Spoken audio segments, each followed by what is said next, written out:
Ryusui Inagaki is the author of Dr. Stone and a king at fictional world building. And if you want to know why or learn about how to world build yourself, then hear me out. Now when it comes to stories, I personally have 4 measures by which I look at a story to tell how good it is or how bad it is. And the 4 main things go basically characters, narrative, production, and world building. Now what do I mean by these? By characters, I'm just talking about the people in the story. The characters, the subjects, who is going through the story, who are they meeting, their kinds of personalities, how real do they seem, the relationships between these characters as well. Those are the characters. The narrative is more about the struggle that we're looking at, the chronology of the events that happens. Is it mysterious? Are things out of order? The pacing, the themes in the story. In production, I'm looking at stuff like art, videography, style of writing, any other visuals, the sound, just the production quality as a whole. And then finally, but most importantly for this video, is the world building. And this is basically everything in the world. The time period in which the story takes place, the location or locations, the setup in terms of social status, the political setup, the science, the magic, the powers, fashion, architecture, religion, all these details come under world building. And I think that Ryusui Inagaki does this so well, especially for people who want to learn how to do this really well, or what it takes to actually have a good story. Now I'm sure when most people talk about stories they enjoy, they talk about characters and narrative, and it's easy to see how those are important, or how something like how good the art is, or the visuals, or the voice acting is really important.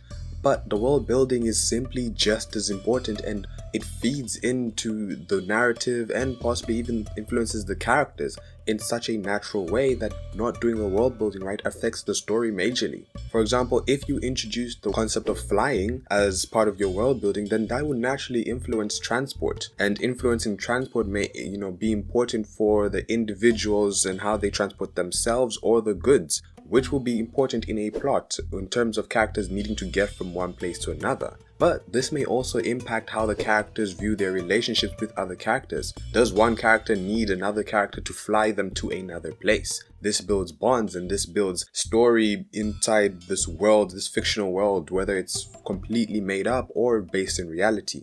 Another example is if you have no electricity in your world building, then maybe that changes how characters face the plot, the struggles, and come up with different solutions if electricity isn't there. And this obviously will impact how characters are raised in a world that does not have electricity.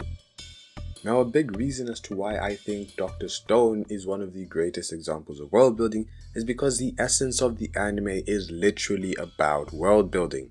The whole concept of the story is the story in which everything has been destroyed, and now we are building everything in this world from the ground up. And when doing so, one of the biggest and most important things to do is to have a cause and effect relationship between everything you do in your world, especially stuff that you introduce. You need to ask a question of why does this exist, why does this not exist, then what does that affect?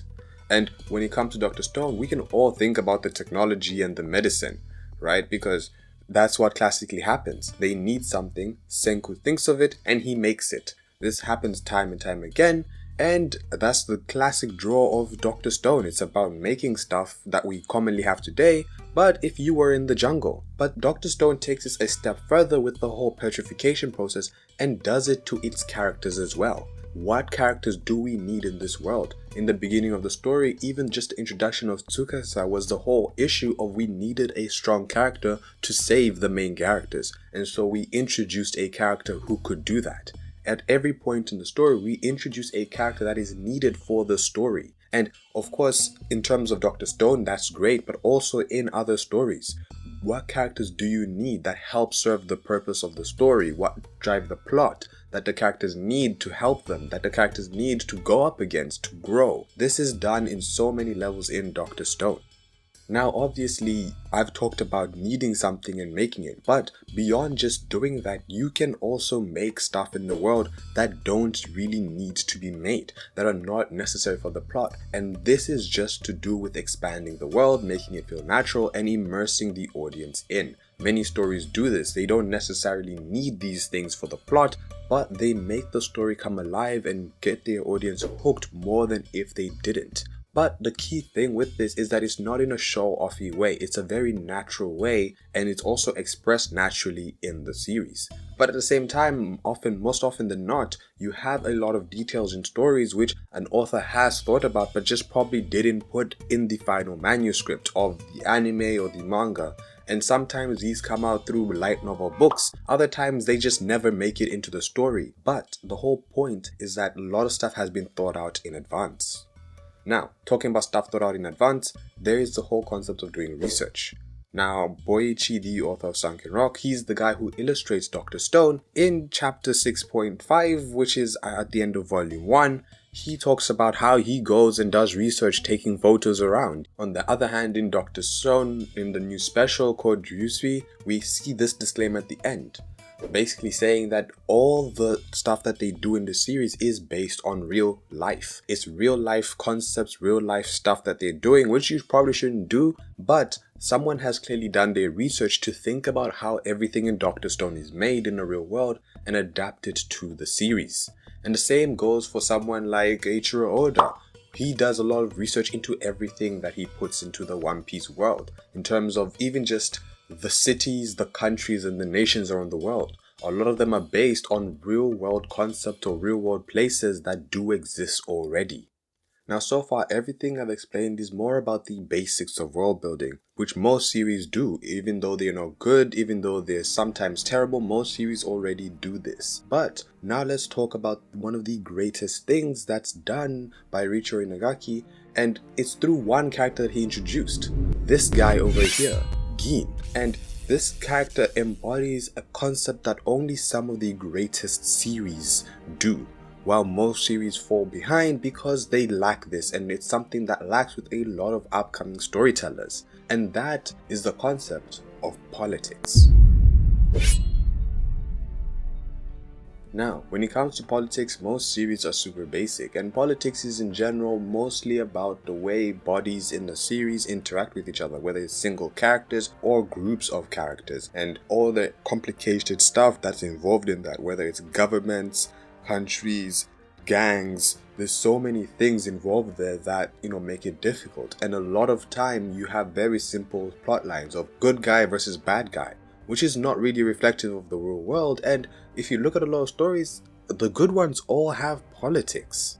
Politics in Dr. Stone has existed for a long time, since the introduction of Tsukasa, this one character who was strong, but his views then made it very difficult for the story to progress in a logical and easy fashion. He brings struggles for the main characters. Now, even beyond that, there is Gin, who I mentioned before, and Gin's whole purpose in the story is to introduce politics and make the story more complex, make the story real, and that was brought to the forefront in the new special Ryusui. Now, I'm not going to talk about the plot, but even in this 1 hour special, we bring in the concept of stuff like currency and the politics of money and teamwork and different personalities. And this obviously would then lead into stuff like you subscribing to this channel. And stuff like that leads into looking at stuff like the market, investing, trading, and creation of businesses. Now, obviously it does not go into this much detail, but there are little moments in which these concepts are tackled. What does currency mean? Why do businesses need to be created? Why do people need to work together? What does it mean to get people to work together, to make a team work smoothly on a common goal? What happens when someone influences currency and the way people invest their money? All these are tackled in very small ways in the series. It goes beyond the simple, oh, here's a team, they're working together because they have to. Because oftentimes, that's not how things work out in the real world. Even though we may all have a common goal, we don't all work towards that goal. This should be obvious from different presidents and leaders that we have in the world. Even though we know what we should all be doing, we don't always do that because people are difficult to work with.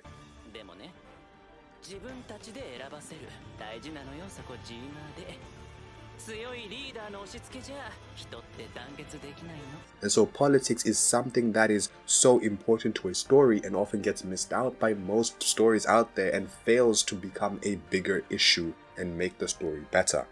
But again, like I said, Dr. Stone is a story that in its essence is about world building.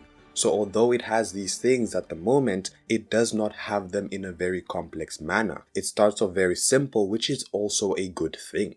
Starting off simple allows your viewers to then immerse themselves and fully understand concepts before you take them to the next level, and slowly builds itself up, and that's why I am personally interested to see where this story goes. And so at the end of the day, Dr. Stone and, the author Ryusui Inagaki may not be the greatest world builder out there. And yes, we can discuss who is the best world builder, what is the story with the best world building, but he is a king at world building because he does it right. He builds it up from a simple concept to a more complicated thing. He asks himself what is needed and he introduces it into the story, and does it with one of the greatest and most important parts of world building, which is politics. And when you think about it, even popular series like Attack on Titan, it's all about politics at the end of the day. One Piece, as much as there's adventure and freedom out there, comes down to a major conflict with the world government on politics. Stuff like Hunter x Hunter get very complicated, and it becomes very difficult to win battles against people because even, some of the biggest arcs could have been solved if it was just good versus evil. But no, at the end of the day, it's all politics that makes the series so convoluted. And so you can look at so many series and just realize politics is a really important part of world building that most authors miss, but not Ryusui Inagaki. So, what stories do you think have great world building? And what are your favorite stories that do have and revolve around politics, whether it's big scale politics or small scale politics between smaller groups of characters?